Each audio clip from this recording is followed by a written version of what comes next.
Badamba block अंतर्गत गोपीनाथपुर में अक्षय तृतीया महोत्सव उत्साह और आनंदमय परिवेश रे पालित होउछि।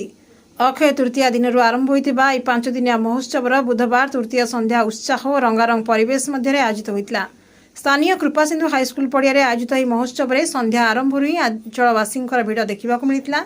यह तृतीय संध्यारे मंचरे विभिन्न सांस्कृतिक कार्यक्रम आयोजन करा। स्थानीय और आमंत्रित कलाकार नृत्य और संगीत प्रदर्शन कर दर्शकों को मनोरंजन करते। विशेषकर मंचरे कुनी कुनी कलाकार नृत्य संगीत मुख्य आकर्षण साजिता।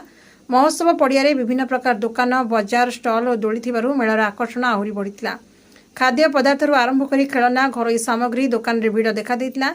रात्र 10टा पर स्थानीय हाट पड़िया पारंपरिक रामलीला और बादी दंड आयोजन होता। कृपासिंधु हाईस्कल पड़िया 3 दिन धरी अपेरा दुर्गा मंदिर मंचस्थ करुछि, जहां देखा दूर दूरांतर दर्शक आसुचंती।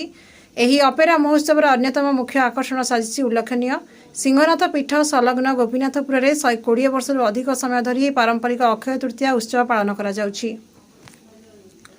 विगत किछि वर्ष धरी स्थानीय सरपंच जजाति केशरी नायकों अविरत उद्यम और सुचिंतित परिचालन पारंपरिक उत्सव को व्यापक महोत्सव रूप दि जाइछि, जहाँ एवं अंचल एक प्रमुख सांस्कृतिक परिचय उठी। महोत्सव तृतीय संध्या सांस्कृतिक ऐतिह्य और मनोरंजन सुंदर समन्वय देखा जाइतिला। बड़म्बा गोपीनाथपुर प्रताप नायकों report SP news live Odia.